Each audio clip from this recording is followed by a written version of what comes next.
Good morning students.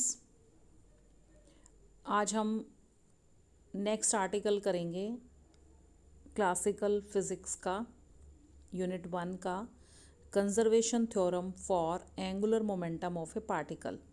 देखिए students, अभी तक हमने जो पार्ट किया है उसमें हमने किया है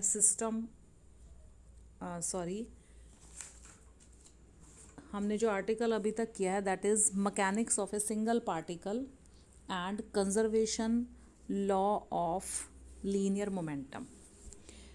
आज हम करेंगे conservation theorem for the angular momentum of A particle. What does it state?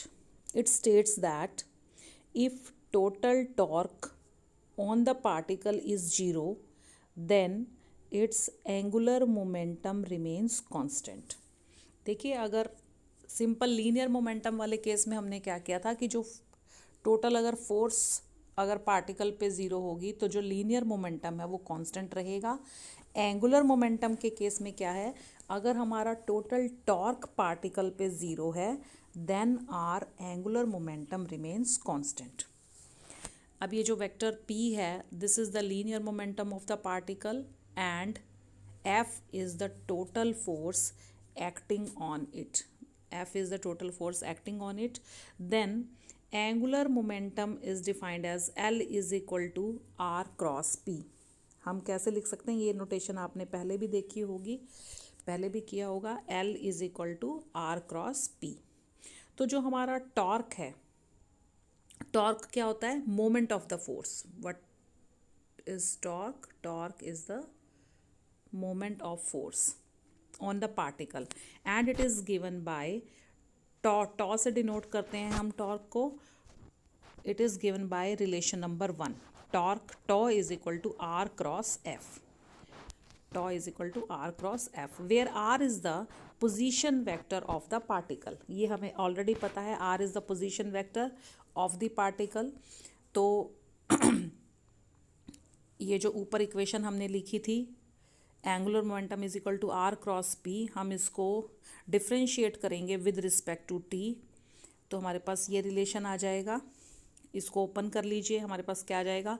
Are cross D P upon D T plus D R by D T cross P. ये हमें पता है D P by D T जो है that is equal to F, rate of change of momentum is equal to force and rate of change of position vector that is equal to velocity, that is equal to velocity। ठीक है ना, ये हमें already पता है। ये देखिए हमने velocity लिख दिया है और p को हमने क्या लिखा है? m into V. Linear momentum is equal to m into V. तो हमारे पास क्या आ गया?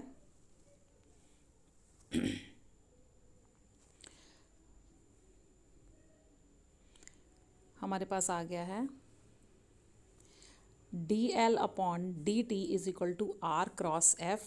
D L upon D T is equal to R cross F plus zero, because V cross V is equal to zero. ये हमें already पता है, जो आपका सेम वेक्टर है, if the cross product is there then it is equal to zero. तो यहाँ पे हमारे पास क्या इक्वेशन आ गई? D L upon D T is equal to, और R cross F is equal to क्या होता है? Torque. Moment of force is the torque from equation 1।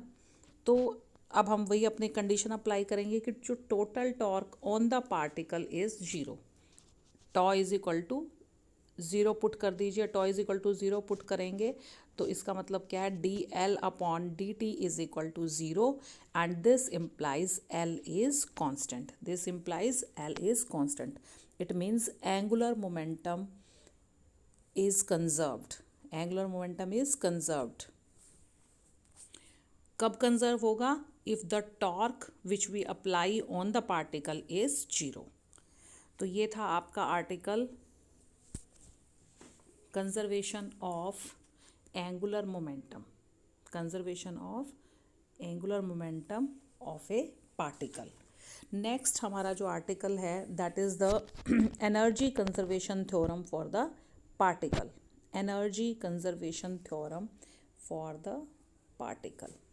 इसको देखिए, अब हम करेंगे it states that if force acting on the particle are conservative, बहुत ही इम्पॉर्टेंट पॉइंट है नोट करने के लिए कि जो हम फोर्स लगा रहे हैं पार्टिकल पे that should be conservative in nature.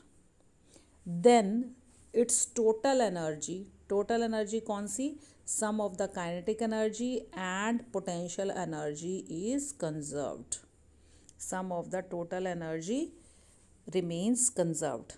बहुत इंपॉर्टेंट है पॉइंट कि जो फोर्स जो हम अप्लाई कर रहे हैं that should be conservative forces. तो जो हमारा एनर्जी कंजर्वेशन थ्योरम क्या कहती है कि अगर कोई भी फोर्स जो पार्टिकल के ऊपर हम अप्लाई कर रहे हैं अगर वो कंजर्वेटिव है नेचर में, then the total energy of the system, total energy which is the sum of kinetic energy and the potential energy, that will remains constant or that will remains conserved. Clear? अब देखिए हम क्या करेंगे, अब हमें ये पता होना चाहिए कि कंजर्वेटिव फोर्सेस कौन सी होती हैं। कंजर्वेटिव फोर्सेस जो हैं हमारी, आप लोगों ने ऑलरेडी भी शायद डिटेल में पढ़ा हुआ है कि जो कंजर्वेटिव फोर्सेस हैं are the forces, is a force you can say that done in moving a particle from one point to another such that force is independent of the path taken by the particle. Path से independent होंगी, it depends only on the initial and the final position of the particle। सिर्फ और सिर्फ initial और final positions के ऊपर depend करेंगी जो आपका पाथ से इंडिपेंडेंट होंगी, उन फोर्सेस को हम बोलते हैं कंजर्वेटिव फोर्सेस। इसका जो एग्जांपल है, एग्जांपल में आपका आ जाएगा इलास्टिक फोर्सेस हैं, मैग्नेटिक फोर्सेस हैं, ग्रेविटेशनल फोर्सेस हैं, इलेक्ट्रोस्टैटिक फोर्सेस हैं। These all comes under the category of conservative forces. ठीक है, और जो नॉन कंजर्वेटिव फोर्सेस हैं उनके एग्जांपल क्या है, विस्कस फोर्स है, फ्रिक्शनल फोर्स है, डिसिपेटिव फोर्स है। This also comes under the category of non conservative force. तो ये जो हमारा कंजर्वेटिव थ्योरम है इसके लिए कंडीशन क्या है कि हमारा क्या होना जरूरी है,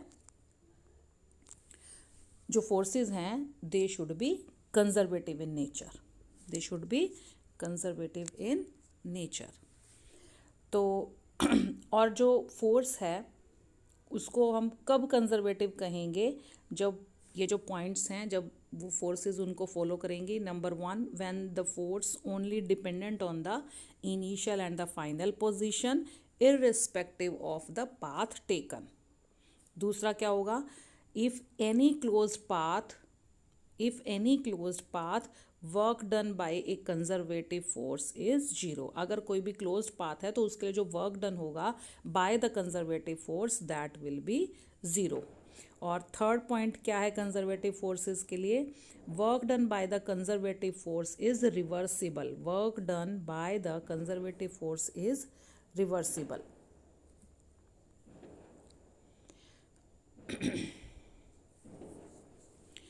तो हम क्या करेंगे, हम कंसिडर करके चलते हैं। Consider a particle, single particle हमने कंसिडर किया है of mass small m। This mass small m is assumed to be constant. जब तक हम मेंशन नहीं करते कि मास m जो है वो वेरिएबल है तब तक हम यही मान के चलेंगे हर आर्टिकल के अंदर कि जो मास m है वो कांस्टेंट है, जब तक मेंशन ना किया जाए। तो मास हमारा इस आर्टिकल के अंदर भी क्या रहेगा, कांस्टेंट होगा। Now we will consider work done by a variable force F in displacing the particle from point 1 to point 2 that can be written as। हम कैसे लिख सकते हैं उसको, वर्क डन को, work done can be written like this W12। 12 means work done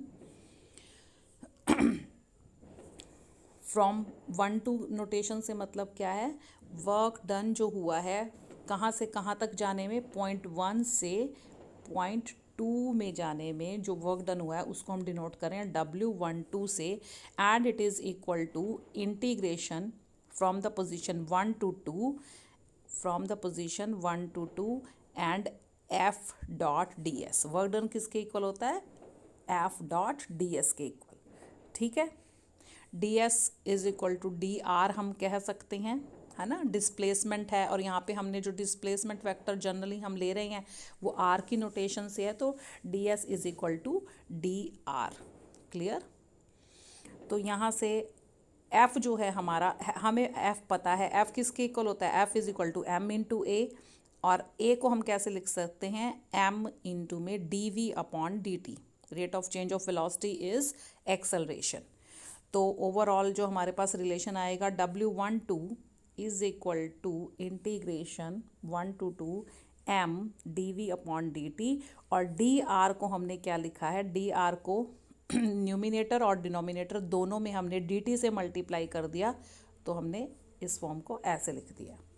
D R upon D T is equal to क्या होता है? वेलोसिटी है, और एम को बाहर ले लिया हमने, एम इंटू में integration 1 to 2 D V upon D T, V into D T. यहाँ से हम कह सकते हैं डी टी से डी टी आपका कैंसिल हो गया, M integration V D V. तो हमारा जो वर्क डन है वो किसके इक्वल आ जाएगा? W12 is equal to M V square upon 2, V का जो इंटीग्रेशन है वो क्या आ जाएगा? वी स्क्वायर अपॉन 2, और जो पोजीशन कहाँ से कहाँ वेरी कर रही है? From position 1 to 2।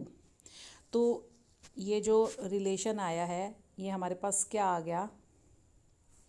1/2 M V two square minus में 1/2 M V one square.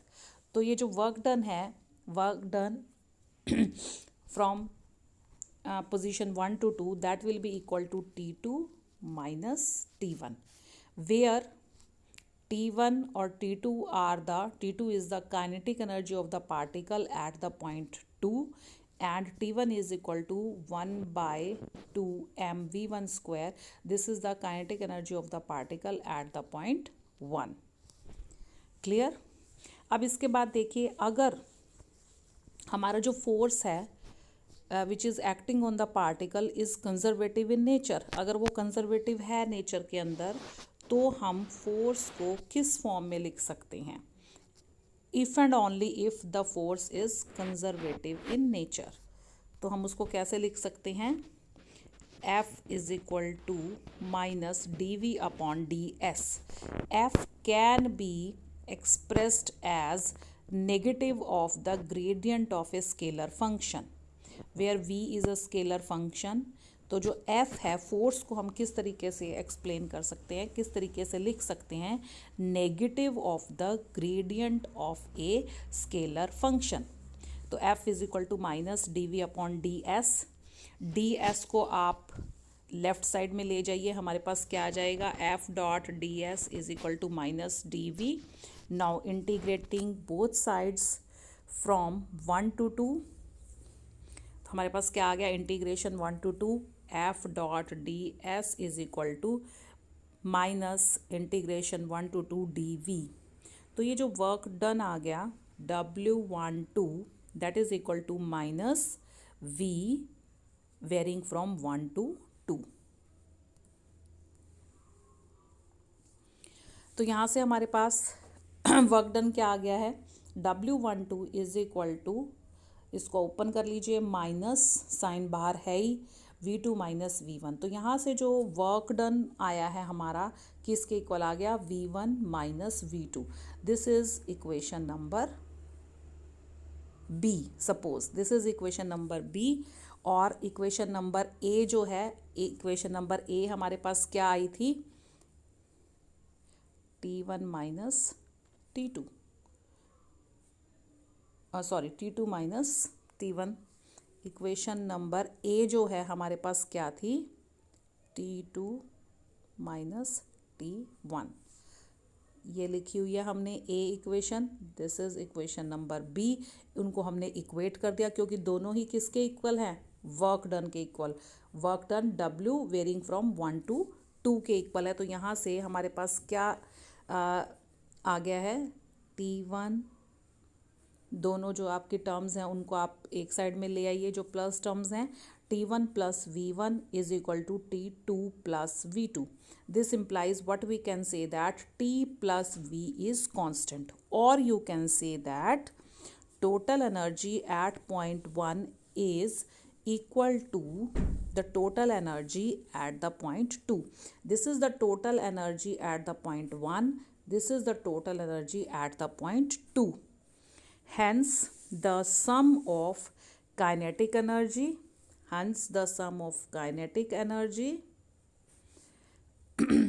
and potential energy is constant if the force acting is conservative in nature. This is the important point. Hence, the energy is conserved. Which is very important relation, कि जब भी जो आपकी force apply हम कर रहे हैं, if it is conservative in nature, if it is conservative in nature, then the energy of that system will be conserved. So this is all about your article. Next we will take up in the next lecture. So thank you.